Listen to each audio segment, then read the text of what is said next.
Namaste, Vimal bhai. Namaste. People from Prayagraj are calling us.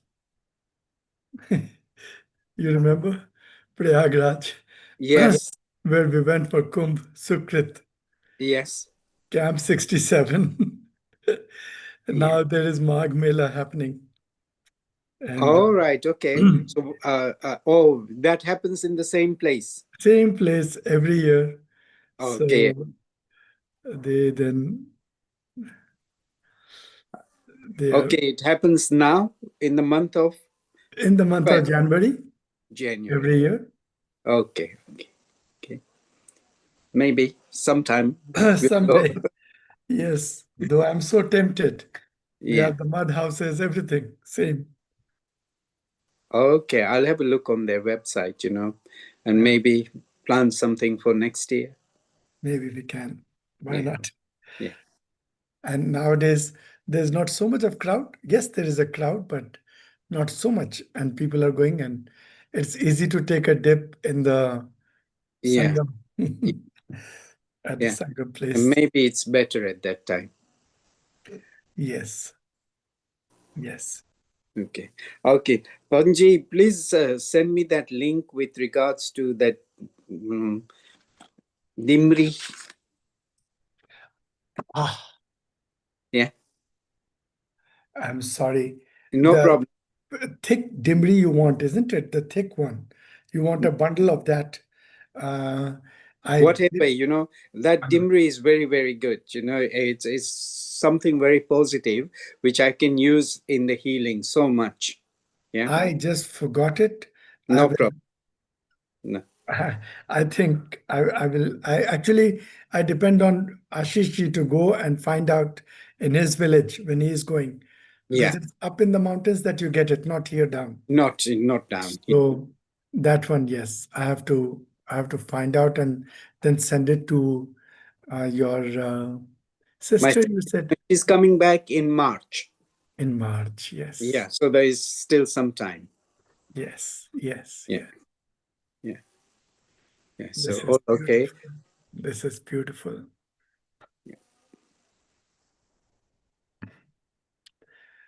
We are at 7 p.m. already. We can maybe wait 1 or 2 minutes.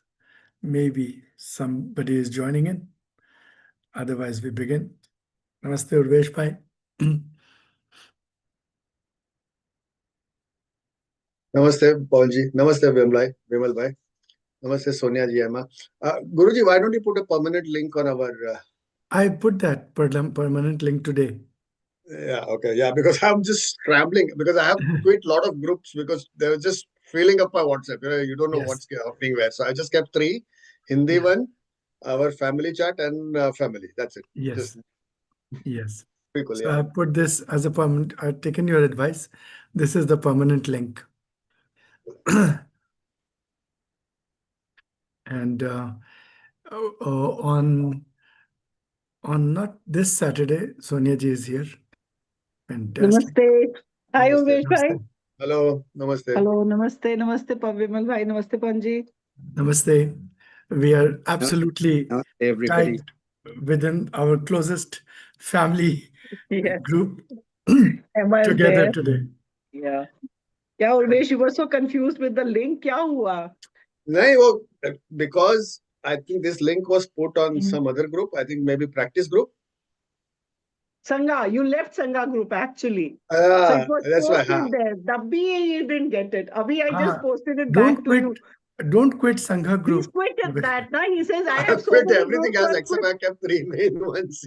No, Because main. there are so many गर्दी हो गई थी उसमें कुंभ का भी group है उसमें बद्रीनाथ भी है उसमें और भी तो बोला रही है तो अरे वो पागल हो बाकी सब जाओगे वो तो अब नहीं चलेंगे ना, वो तो चलो निपट गया। अब So बाकी don't this quit is Sangha. Important.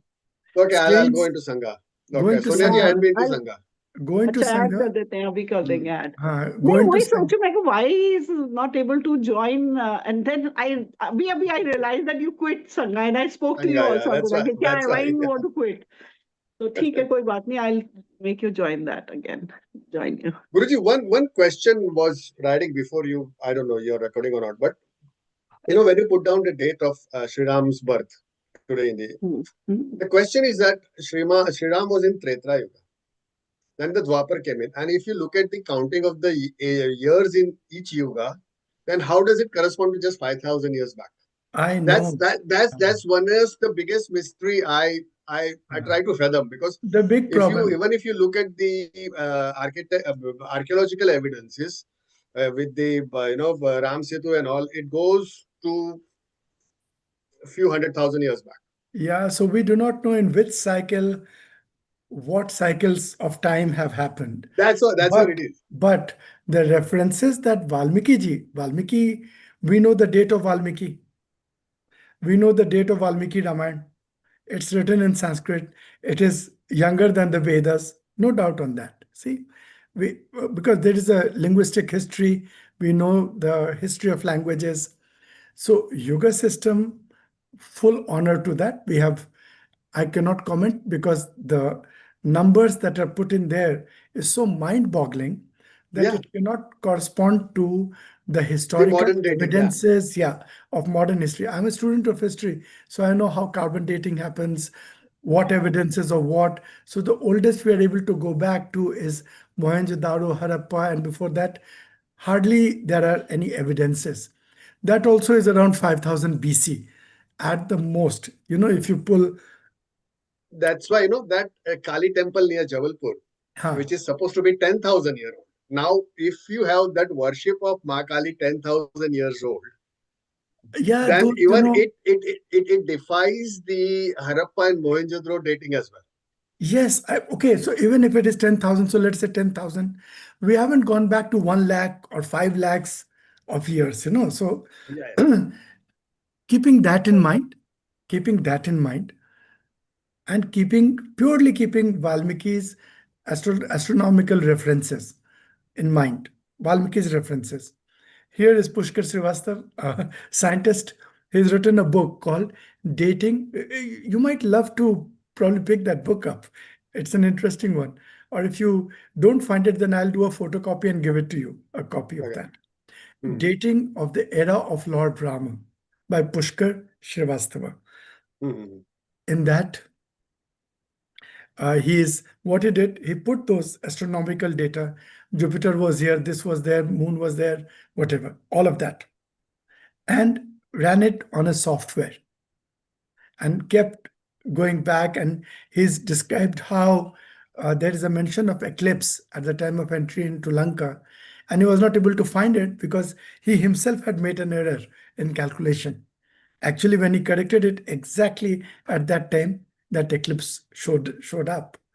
So what he proved is that these descriptions are not poetic, but they are actual.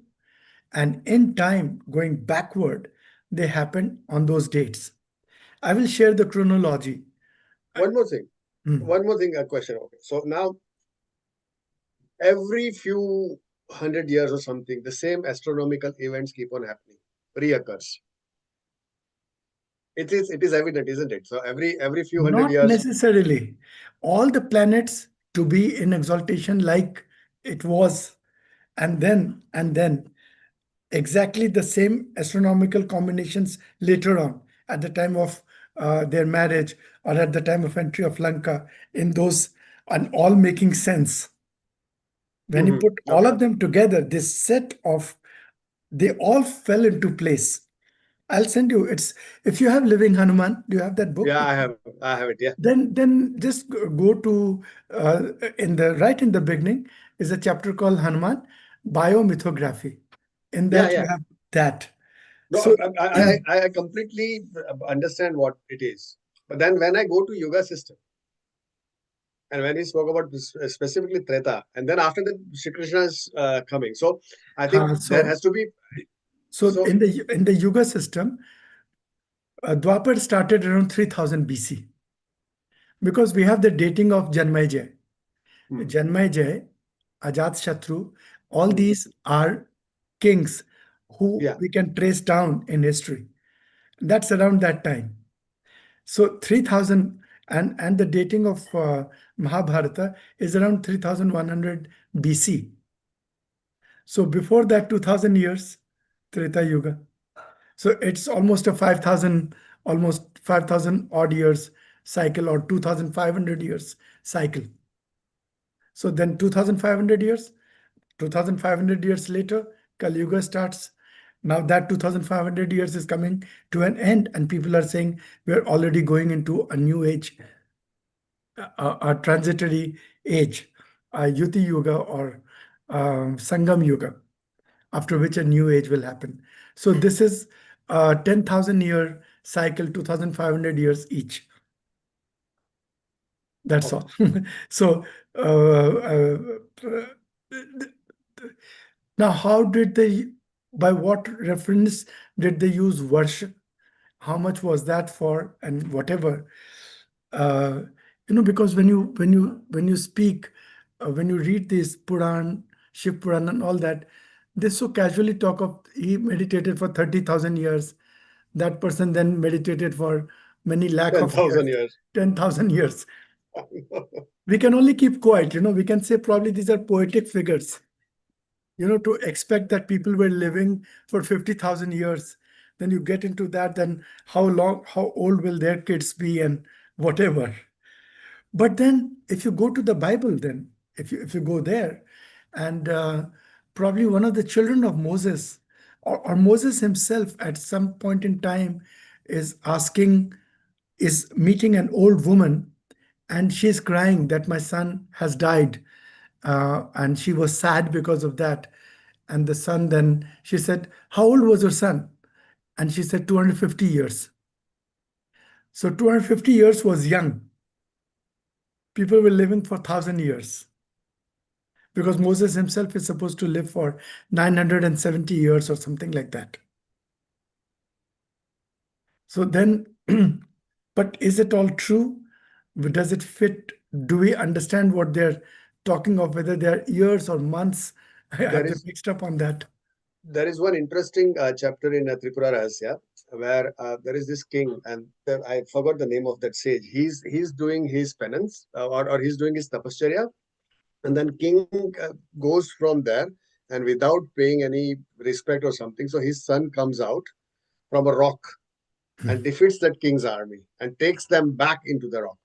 So the king gets very angry, but then no, he's king's brother, sorry. And then he goes to the king and says, "This is what has happened. I need more army." And king says, "No, no, no. You have insulted the great sage. You have to go and to ask his forgiveness and everything." So when he goes and asks the forgiveness of the thing, so the sage's son comes out of the rock and says, "I will." So he says, "How do you come out? And where are my soldiers?" And I said, "They are all inside this rock. That's my own world." So he takes the king into the rock itself, and for a day, and in that he sees entire world over there. When he comes out, he sees that they have passed 45,000 years outside in the human world. Yes, yes. So he starts crying, lamenting that my entire family is vanished. My entire generation is vanished out of this earth, and how and what and this. And says, a day in my world there is around this many years. It's just mind-boggling, and that's why It is. I shared another story from Yoga Vashishta as well, Yes. where Yes. a king's kingdom is in one corner of a poor Brahmin's kitchen, one corner of a tile, and it's just like, oh my God, what's going on? We It's just don't. anos everywhere. Yes. And that is where we are talking of multiverses. Multiverses, yeah. Yes. And not only that, let me add to that. And all of us know about it, but today, because today is Bhagwan Ram's birth date, according to our calendar, Pushkar Srivastava's research, let us enjoy that. That imagine the story of Sati and Shiva walking by, and Shiva bowing down and doing pranam to uh, two young men walking in saffron robe in the forest. And Sati says, "But Lord, who are they? Who are you bowing down to?" Ah, this is Bhagwan. This is Narayan, whom I meditate upon all the time. He is my Ishta. What? Narayan, Ishta. He's crying and walking around with another boy like that in a forest. And she has this doubt. So, while Shiva walks towards or goes towards Kailasha, Sati stays back to test, and she assumes the form of Sita and comes in front of Ram. Ram totally ignores her. Then she again comes. And then Ram bows down and says, "But mother, what are you doing alone in this forest?" Ram says that to Sati. And she just woke up. What have I done? I have tested him. And she was so embarrassed, so embarrassed. It goes further on to say that she saw Ram walking on every path. She saw so many Ram. So she realized, and she immediately arrived into Kailash. And she said, "Lord," but when she arrived, Shiva already knew what she has done. So he did not move to make space for her. So Sati realized. She sat down on at his feet, and asked him the question, "Please explain to me, who is Ram? Who is it that you worship? I'm ready to listen." And Shiva just started narrating the story to her, that she got distracted by, by aircrafts going up in the sky. And she got distracted and said, "Where are they going?" So they are going to your father's yajna. We know that story, that she then, Bhagwan did not allow her to go, but she still went ahead to her father's yajna. At that place, she burnt herself in the Yogagni, and then was born as Parvati and meditated for 80,000 years, it is said. 80,000 years. And then she was still only 16-year-old. And then she gets married to Shiva. Then Ganpati is born. Then Kartikeya is born. Then Kartikeya goes and finishes up. What was that asur? Vritasur or Murasur? Vritasur, yeah. Vritasur, whoever, Hmm. Kartikeya. All that is happening. And then there is a lazy afternoon on Kailash, and Shivji is still meditating. On a lazy afternoon, he's relaxed, he's happy, and Parvati comes and sits down and says, "So now I'm ready to listen. Who is this Ram?" While having listened to that, Ram has only got Sita and brought her back to Ayodhya, and he's being coronated. Recoronated. And in that coronation, both Shiva and Parvati come down. So here, maybe a month has passed, maybe less than a month. There, 80,000 years plus all those years, all that has passed. So what happens is, ultimately, when we try to apply our minds, probably we are applying our minds to different realities, and we are unable to get it. Get it, yeah. Therefore, what I have decided, or what I have chosen for myself and also for all of us, to make it so simple and pick up only that which is applicable, directly applicable to our lives, which will make us better. That's one thing. It's a very general statement, which will make us better, more blossomed. And number two, prepare us for Sri Vidya sadhana, if in this life we are able to come up to that level of preparedness. unless and until we are prepared, unless and until our patrata is made, unless and until we have strong muscles, how will we practice dead weights? How you know when we do, let us say Khadagmala Stotra, or however, all the devis that we are uttering, instantly they should flash and present themselves, or we should be able to be at their feet with every letter and word that we say.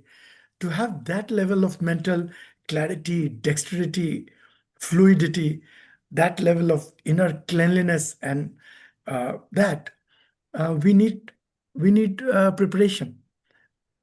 If the preparation is not there, we may only be we may only end up chanting, but we may not end up actually arriving to where we are being led.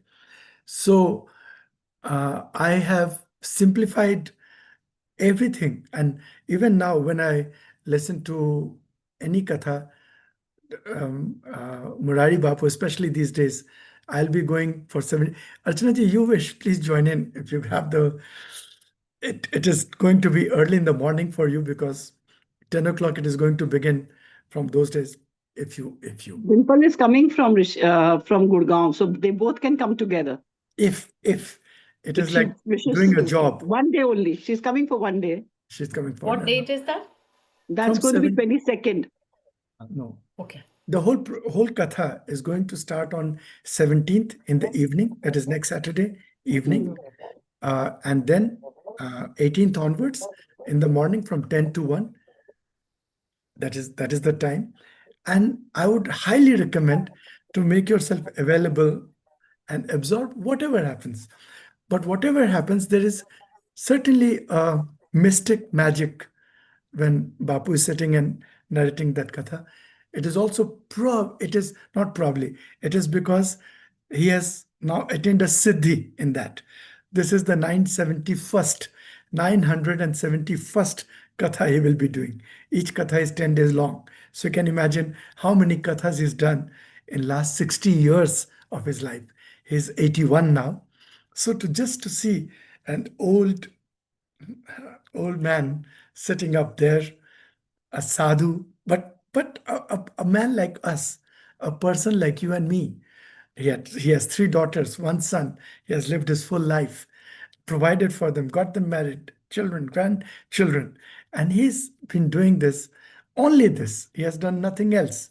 Only one katha, only one story, which everyone knows. We all know.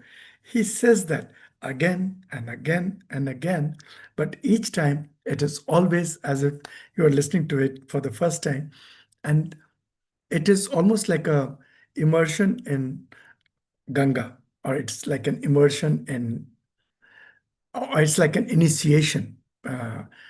And I feel that it is great fortune that he's coming into Delhi. That could be as easy for us as it could get. We went to Jabalpur, and that was the first time I heard his katha. Never before had I heard his katha. Little bit of sometimes on YouTube, little bit, but never sat through like that. So, and these being the Gupta Navratris, sometimes it could just be a magic feel, like a wash. You feel like that. So, on that note, let us enter our day today. Let us enjoy. See,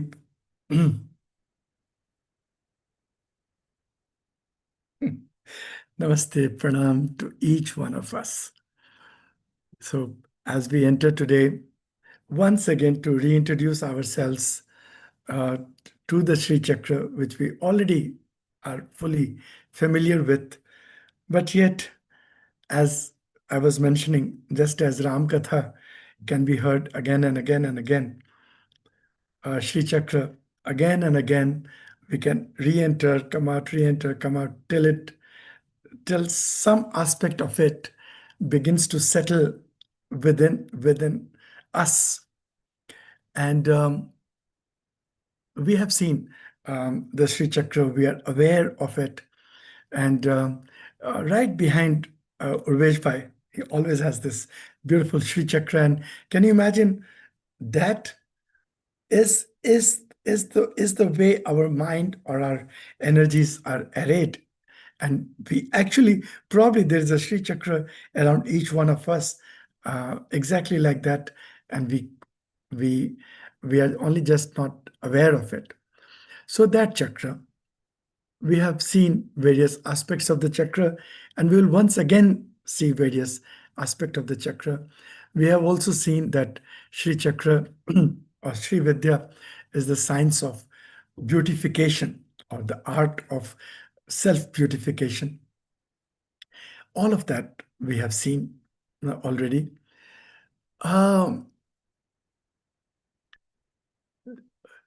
a beautiful realization, uh, which which was there with me earlier, but once again it is getting more pronounced, and we will and I'll share with you, and we'll continue to work on it. Is the realization that what makes this chakra is like a wheel. What makes it work? What is the fuel of this chakra that it will begin to act? It will begin to come to life. What is that? Okay, the mantras, the intentions, the things will give direction to that. But what is it that will make it work? What is the fuel of this chakra, or on what does this chakra rotate? What is the oil that makes this chakra turn around? And the answer, Devotion. can you write it down, Emma?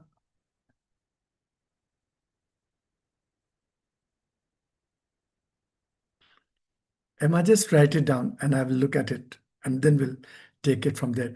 So the answer that I received, and devotion. Yes, fantastic. Yes, true. Devotion, exactly.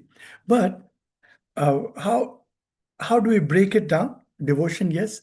But if we use one word for it, is bhav, devotion, rightly so. Love, a loving yearning to feel the presence of our Ishta.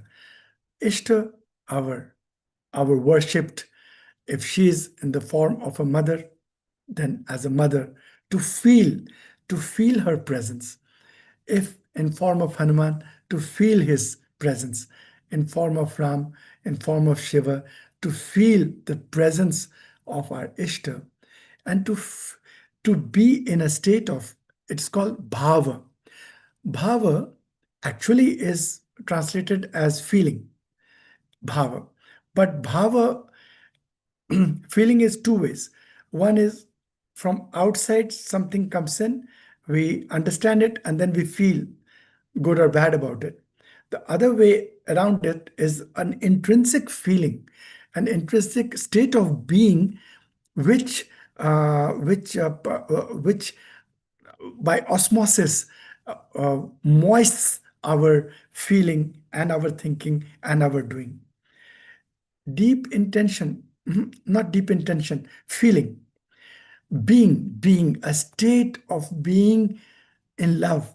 Of course, it sounds totally hokey pokey, airy fairy, but it is it is to be experienced. Sometimes that makes your eyes go wet, moist. The moistness in the eyes, where from will it arise? Not out of sadness, not out of just yes, sure, sheer joy of being, a sheer love for the beloved, for the lover. Now, how do we get there? Uh, and for almost the whole of this week, I've been asking myself, because I also miss on that feeling. I get that feeling, then I miss it. Then I get that feeling, then it is again gone. And one answer is that comes through organic emotion, emotional choke. Yes, yes, yes. How do we get it? Only through grace. It's a mutual love. So when the beloved and the loved both begin to be in resonance, it happens. It, Well, it is so constant that ah, I have to control myself in public whenever I speak about her. there you are. So you have made it. I can't. I'm right now, I'm choking. Yes. This something Bapu said, yesterday in his Yes. katha. He Yes. said there are three types of jal. तीन Yes. प्रकार के जल हैं. I can Yes. say it in Hindi. अच्छा, Emma is Yeah. there. So there are three types of jal. One is मेहनत का पसीना.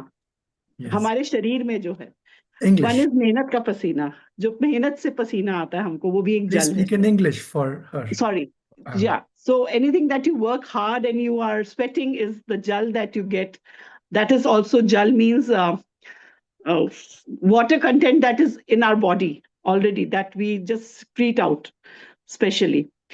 क्या बोलूं? I don't know how to say it in English. I mean, and the other gel is it comes through eyes. That is sadhana. That comes through sadhana. The jal that the tears that comes through sadhana, that emotion, the devotion, and the love for your East, your God. It comes through sadhana only. And then there is the rasmai, whatever the rasa you get in life. So that is also, you are happy about it. That happiness that comes out of rasa. So that is rasayan, Ram rasayan. So that is also, that happiness that comes and you have tears. So that is also kind of a jal that you have. We are inborn with that kind of a jal. So I think this goes Yes. also Yes. with what Yes. Deep Exactly. was explaining. Exactly. Yeah. Exactly. It's Yes, through Archana ji. sadhana.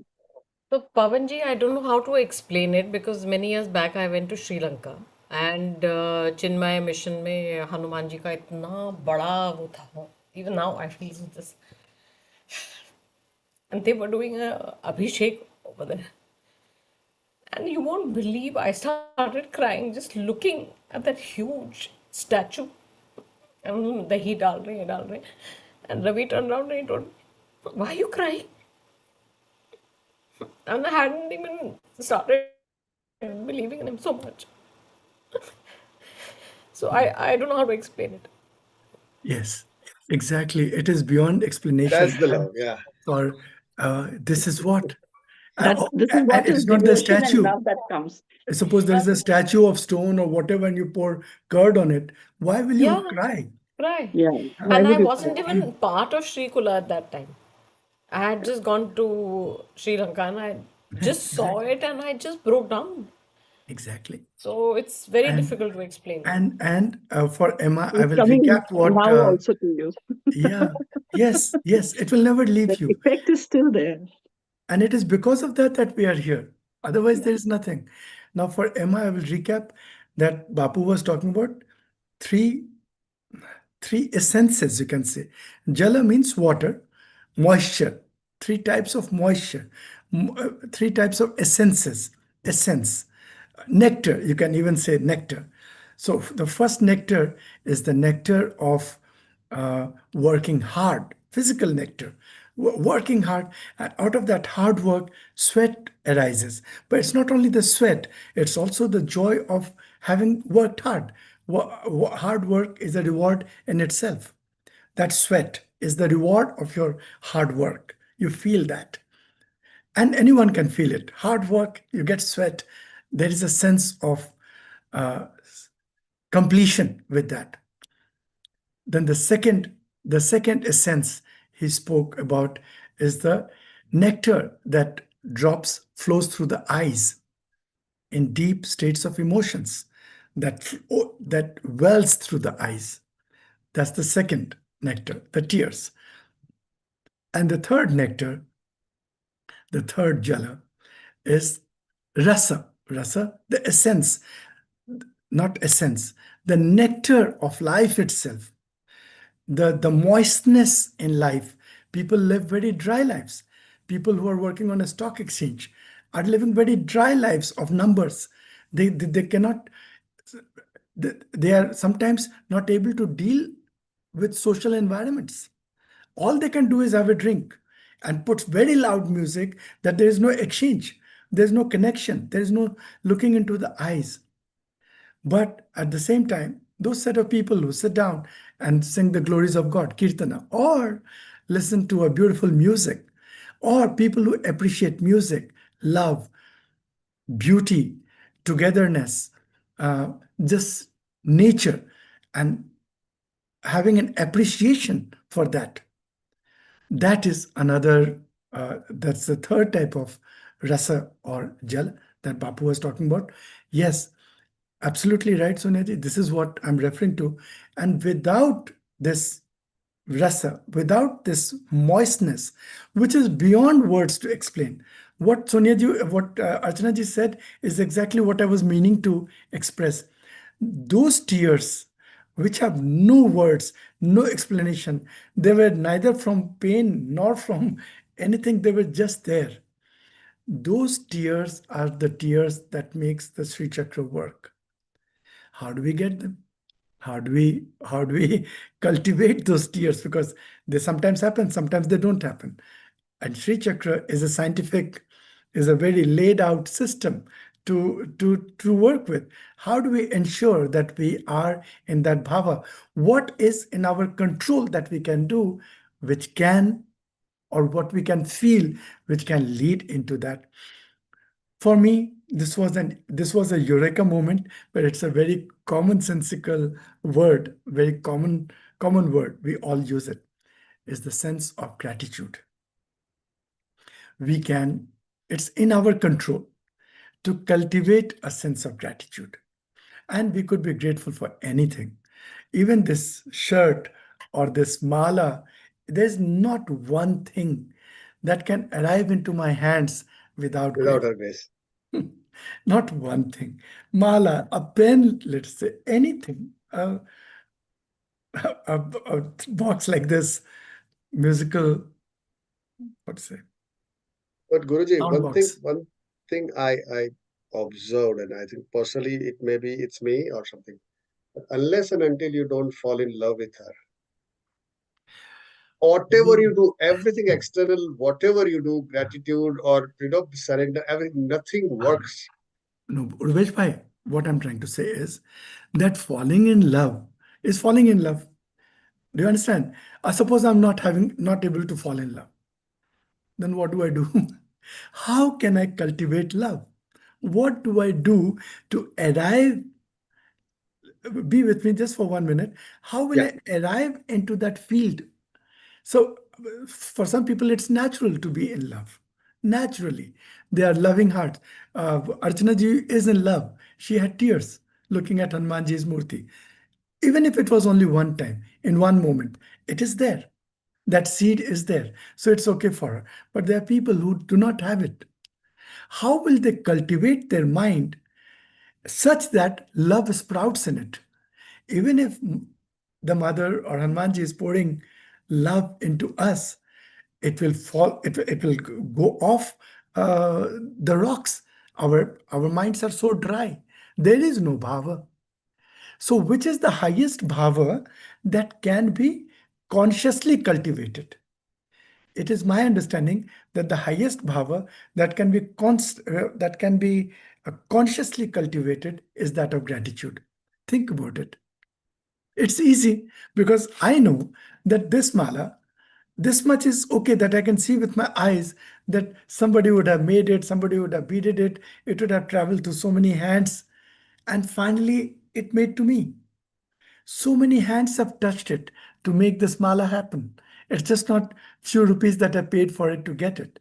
It is far more valuable than that. Leave that alone. I am alive. I can see. I can blink my eyes. We are together. This moment is okay. We are not in a war zone. You can think of anything, and each and everything can fill you with gratitude, can fill you in. Even if you're laying in bed, that you're able to lay in bed. Some people can't lay in bed. Their bones are like that, or they begin to pant, or they can't breathe. Everything, right from going on the pot to be able to brush, to be able to swallow water, to be able to eat, to be able to have a family, to be able to have whoever we have in our lives, each and everything is actually gratitude.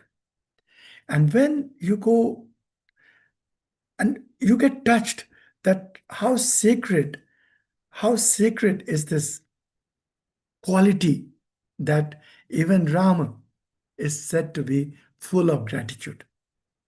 A quality of Bhagwan Ram is Tagya, Pragya, Kritagya. Tagya, one who knows the Tattva, one who knows everything about the Tattva, the essential components that make this whole world, the creation. His Tagya. His Pragya, he knows everybody's mind field. And then his Kritagya, that everyone out of their minds, whatever they do for world, for common good of the world, whatever people do, that one, Bhagwan is grateful.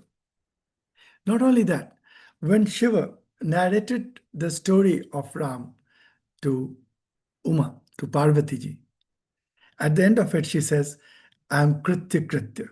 I am grateful and full of gratitude for having heard this. So gratitude comes across as a very divine, very high order emotion. And I feel that even if I don't have love, but gratitude makes my heart soft. If I have a bad neighbor or a neutral neighbor, even I have a neighbor, he walks around with his dog. At least I can see someone. Suppose I had no neighbors, I was in an isolated island, I would see nobody. I'm grateful for all the people around in the community who are healthy, who are doing well. I'm grateful for all the kids who are playing. They are not born out of myself or my parenting, but yet they are there. Somebody have parented them and they are there. And then they will grow up into doctors when I grow old or whatever, you know. So there is so many reasons to be grateful. It is easy to pick up reasons to be grateful. And I connect back that most of the teachers today in the world who are teaching any form of spirituality do emphasize on the attitude of gratitude. But we take it lightly.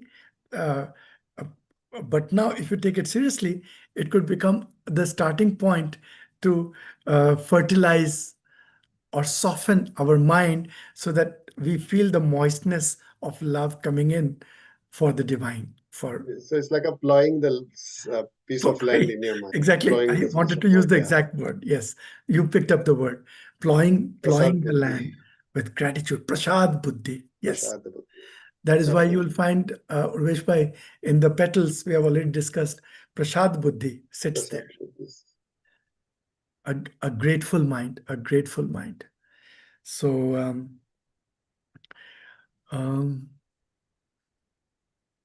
this is what I also feel overwhelmed in this moment. But see, so let us look at in honor of Bhagwan Ram's birth. I wish to share a chopai. That again, grateful to Bapu to have introduced Ramcharitmanas or reintroduced Ramcharitmanas into my life and our life, because I will be picking up beak full of nectar from his katha and sharing it here. Today being such an auspicious day of Bhagwan's birth, I wish to share what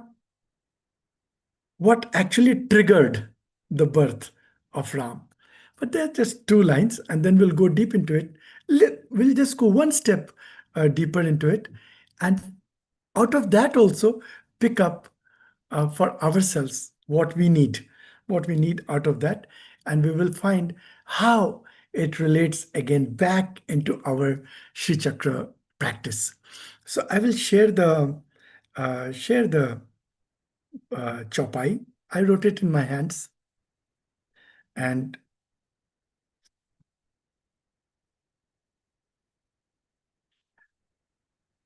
since it is the We are in the tradition of, um, this I think is fully shared. Yes. पवन जी इसको थोड़ा सा expand कर सकते हैं please? Could you expand it?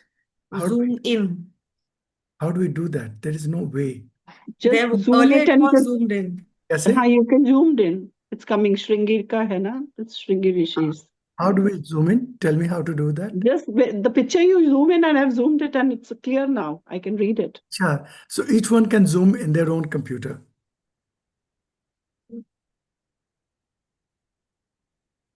Okay, I'll try to sing it for you, and you can pardon my singing. This is from Balkand, and it goes like this.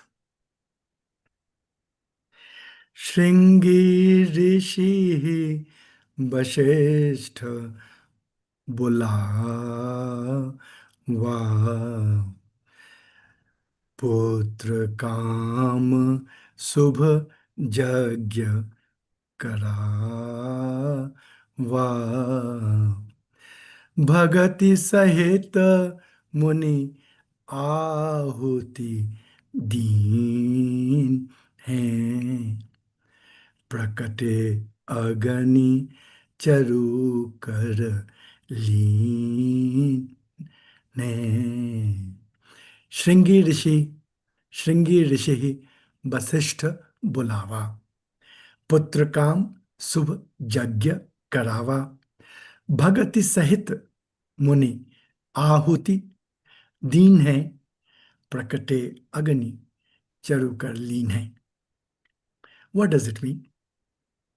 It says that when Dashratha, Bhagwan's father, Dashratha,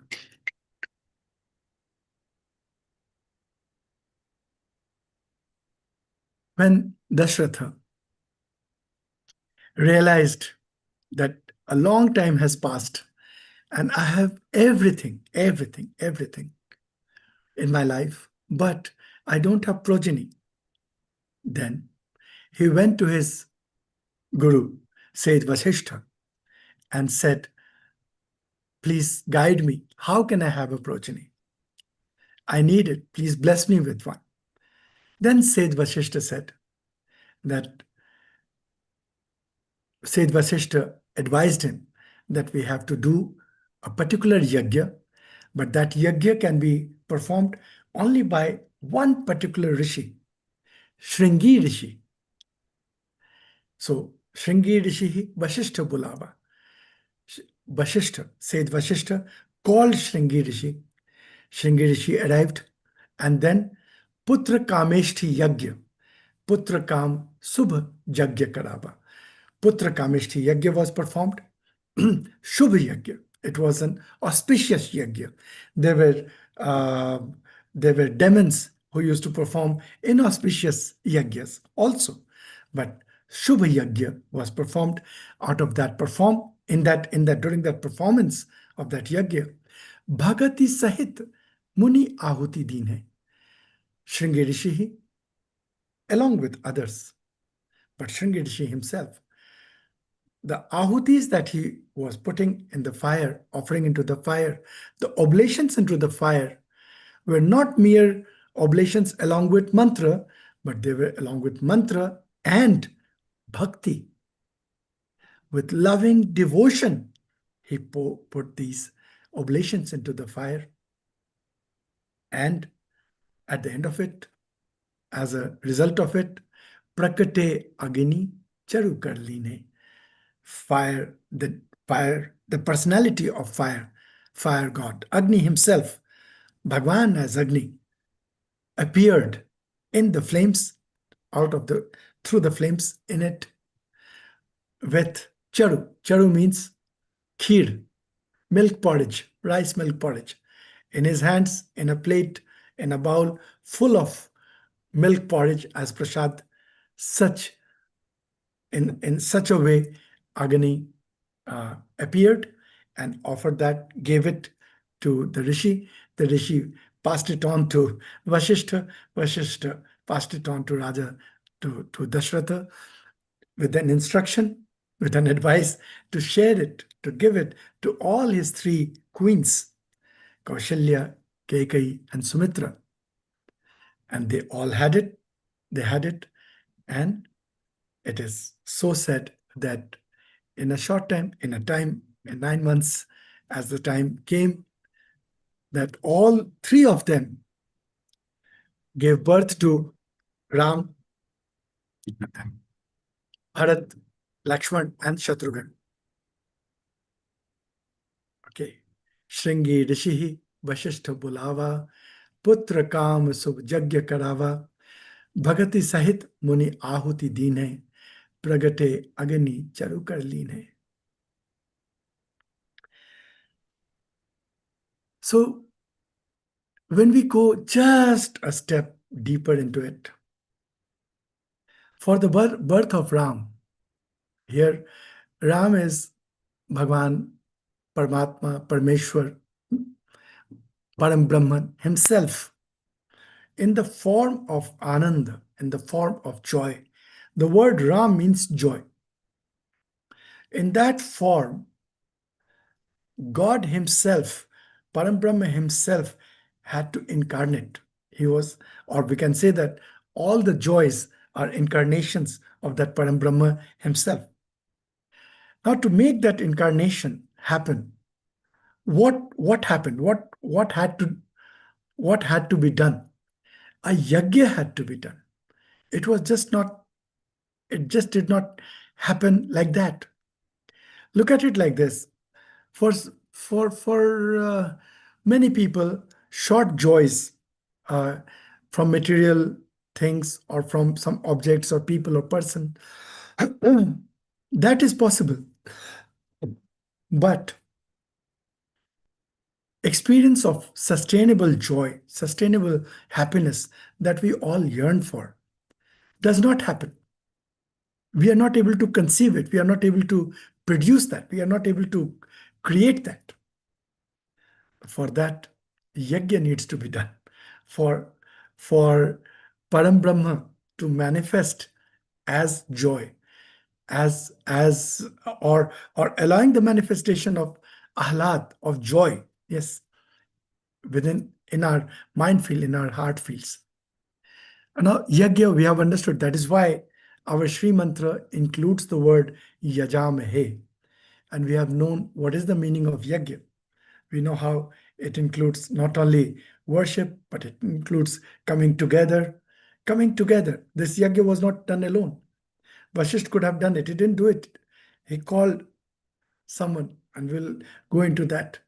And then a whole lot of people, a whole lot of objects, things coming together, all coming together in a very beautiful, synchronized moment. In a synchronized, it's not a do-it-yourself function. In a very well laid out, given method, this was performed together, in togetherness. And then a little wait, because the mind field becomes pregnant with that presence. And then after that wait appears Ram. Here, the Yajna Kund is our Sri Chakra. It's a kunda. It's that. And in that, the ahuti, the offering, the oblation, is that of bhakti, love, devotion. So far, I must acknowledge this, that in all our yajnas that we have been doing, by the time we get to that, and there's so much of things happening, that by the time we arrive into the space of performing the yajna, yes, there is a sense of devotion, there is a sense of surrender, overarching, but oblation by oblation, I have to accept that even myself or others, we miss that devotion mixed or devotion laced offering of oblation. And it is only a devotion laced offering of oblation that will fructify in a yajna. A rishi of a stature of Shringi also was just not merely chanting the mantra and doing that. That's one. The other thing is that here, fire, Vedas also say this, that fire is nothing but knowledge. Gyan Agni, at a when you interpret it on an inner level, knowledge, Brahma Vidya, Jnana is referred to as fire. And that fire has to be nurtured with love, with loving devotion. That fire has to be nurtured. So even if we understand that this is what we have to do within the Sri Chakra, that we will be once again entering into it. For example, we say that we will practice gratitude. There has to be a certain loving connection with this practice. A dry connection, okay, now I have to do my gratitude diary. I'll take I'm able to blink, I'm able to smell, I'm able to eat, my teeth are okay. That won't work. The knowledge, the flame of gratitude, let us say, that's the flame, that's fire. We have to keep it alive. The flame of gratitude, let us say, because that's the knowledge. We have received that knowledge that if we keep the flame of gratitude alive, that love will descend in our hearts. Then that flame of gratitude has to be made alive by loving devotion. Similarly, all the rest, even if it is speaking the truth or practicing ahimsa or practicing aparigraha or practicing yoga or pranayam, practicing anything that we are doing, if we consider that to become an oblation into the fire of knowing that we are blessed with, then that oblation has to be mixed with love, bhakti. In the physical sense, that love is denoted by ghee. Without ghee, there is no oblation that goes into the fire. Just putting dry stuff into that is not considered to be an oblation. Every oblation has to be mixed with ghee, sneha. It's called sneha. In Sanskrit, sneha. So in this chopai, it is showing us the backdrop of how the Supreme Being, Parameshwara, will take the form and appear, will first make us pregnant with his presence, and then actually manifest in our hearts, in our actions, in our daily lives. Will actually happen that way through this preparation. Shringi here refers to a rishi. He is explained as a person of great practice, of great sadhana. And Shringi means horn. So just as a horn is upward growing, so was his practice and his life upward. We have to look at whether our lives are in an updraft or are we just today dumping out. So again and again, we have to create the Shringi effect. We have to be in the Shringi flow. So to be in the Shringi flow and then to offer oblations laced with love or mixed with love into the fire of knowledge will manifest first the impregnating knowledge back into us, and then later on that will manifest actually in our behavior, and later on it will manifest also, if I can say, in the form of siddhis. But siddhis, please refer to Living Hanuman, where Ashta Siddhis are referred, not only in terms of producing ash from the sky or something from nowhere, but in form of being stable, being blossomed. The biggest siddhi probably in this lifetime will be to stay blossomed and be able to offer that blossomed mind at the feet of our goddess, our mother.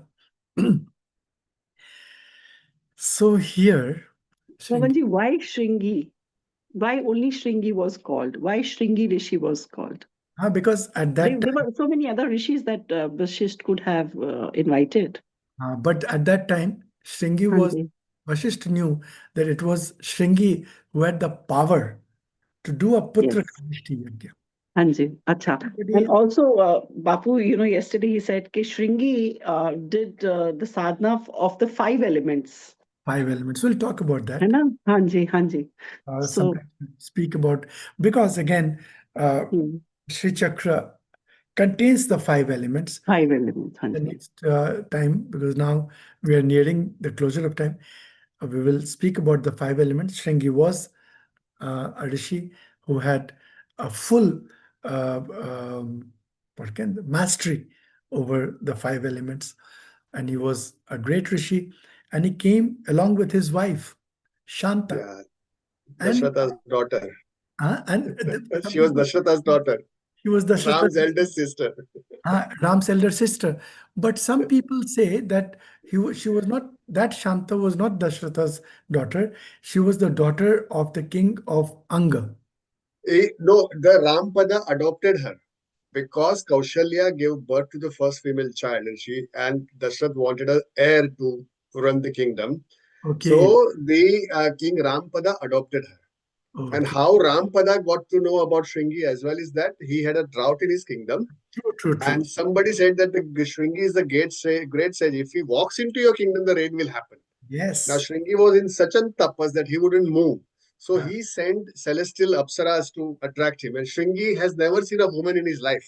Yes. So he, curious, followed them Mm. and stepped into Rampada's kingdom, and the rain happened. Yes, you're right. And then he gave his daughter, his adopted daughter's hand to Shringi. And actually, Shanta, Rampada's daughter, is Dashratha's daughter who adopted him. Yes, there you are. There you are. And also much later, but this is besides the point, much later, many generations down, it is said that another princess from Ayodhya in the same lineage Korea. got married to a prince, a Korean Korea. prince. And therefore, people from South Korea, actually also from North Korea, but North Korea Yeah. is sealed off. So but there is a whole community in South Korea who consider themselves descendants of that princess from Ayodhya, and they come to Ayodhya as a pilgrimage or also to do their last rites and things like that. So yes. Yes. And also to understand that Ram took birth in a space called Ayodhya, a space of non-conflict, no conflict, no yuddha, and in a larger kingdom called Awadh, a place of non-hurt where there was no killing.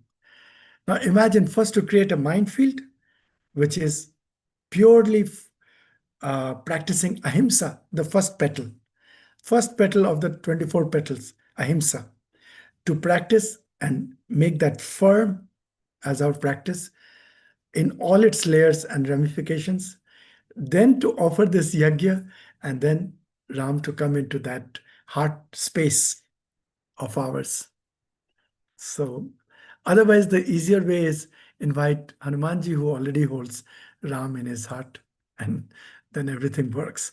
But in a spiritual description, the spiritual description of all of this will be to, as the first is to cultivate that space of non-hurt. It is totally in our control. All the 24 petals are our purushartha. They are in our control. All the 24 petals. So we cultivate the first petal. The moment that is cultivated enough, the space becomes Ayodhya, the space becomes Awadh, the center becomes Ayodhya. We have less and less conflict, more and more acceptance of life around. More and more we are okay. We are easy. We are accepting the grace. More and more gratitude. More and more we become okay inside, fairly okay inside. We are ready to be pregnant with Ram. But then practicing Awadh is very important because you see the story of Dashrath breaks his vow of Awadh and kills Shravan Kumar by mistake. And the consequences follows of him getting separated from his son and also. That is another story which connects to it and tells us that how important it is to maintain the sanctity of that state of awareness, Yes. of that non-hurt. Yes. Because Dashrath goes with intention to kill a deer, ends up killing Shravan Kumar, and the curse follows. Yes. So Yes. you see how it rolls, even though you have maintained it, and if you are still practicing it, you have to be very careful of causing that hurt. Yes. And this is one of the most difficult practices, but yet the most fundamental. And we keep failing in it. We have to keep picking ourselves up, not give up on causing non-hurt, not hurting anybody, either consciously or unconsciously. What Urvesh Bhai is saying, unconsciously, Dashrath killed Shravan Kumar, unintentionally. Even then, that curse happened, and he had to let go from. Here, Dashrath, remember Dashrath, another step, that the chariot of 10. Our chariot is made up of 10. The 5 sense organs and the 5 organs of action. So Dashrath refers to each one of us. Each one of us. So, yes. And that brings us back, also connects it back to the first petal. And that also connects back to the Ram Katha happening. This time it is being organized by Lokesh Muniji, who is a Jain Muni. Vimal Bhai, you will find it interesting. Lokesh Muniji is Shwetambar Jain, not Digambar. He has his own foundation, the World Peace Foundation. And Archana ji, this will be, and also for Priya and all of us, will be interesting that we met him, and he just he has opened the doors for us as I Value Foundation to work or serve or work together with his mission, which is World Peace Mission. We have told him that we have done nothing other than founding that foundation. It's just sitting there for 3 years. And he said, no, please, you're welcome. Let's meet together after Ramkatha. So Archana ji will go together. The foundation, that place is in Gurgaon. And he's working on creating world ambassadors of peace. And exactly the same thing, bringing peace education into primary education, peace education for kids, and build them up as peaceful beings. And spot on, he is exactly what we have so much wanted to. So yes, so it comes back to the first petal, ahimsa. So on that, I will pause. Over to each one of us.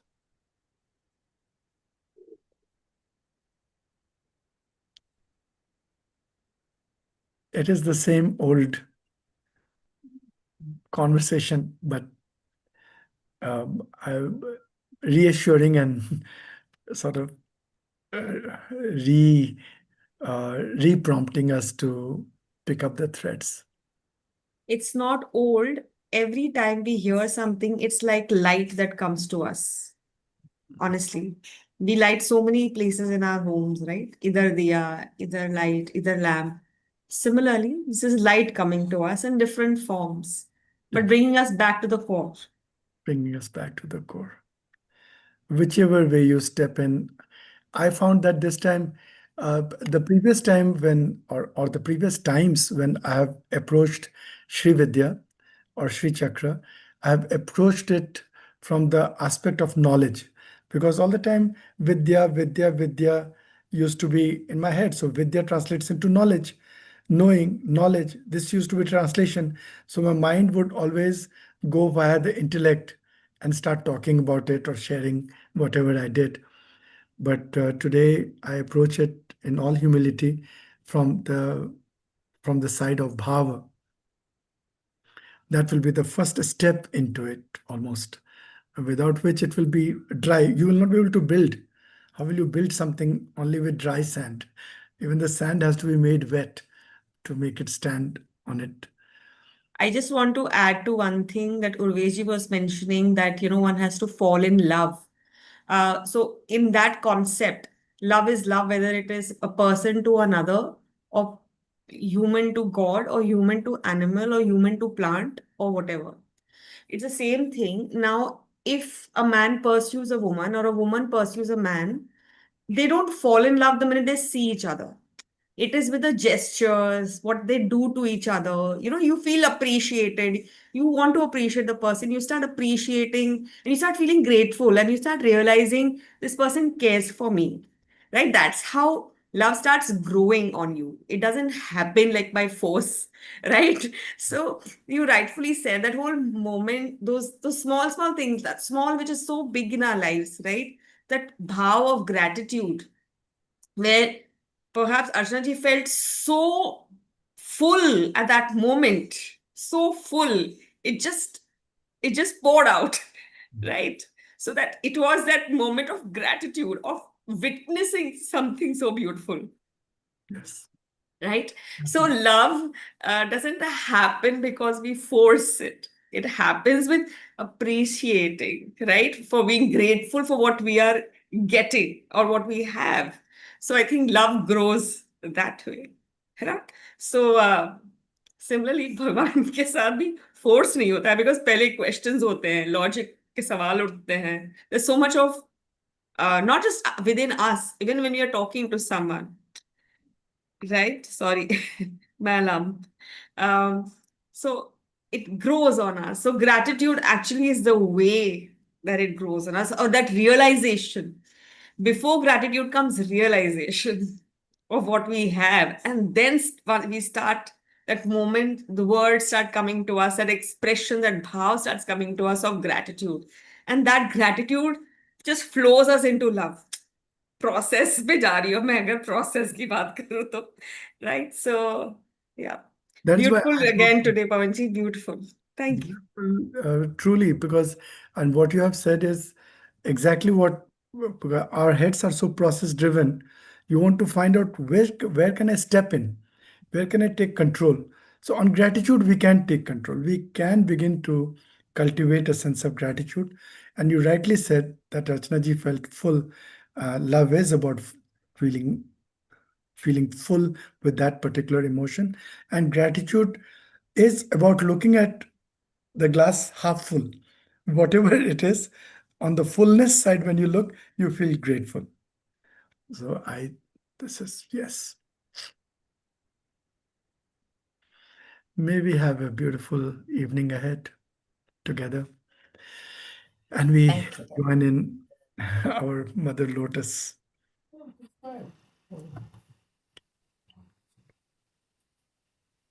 No words.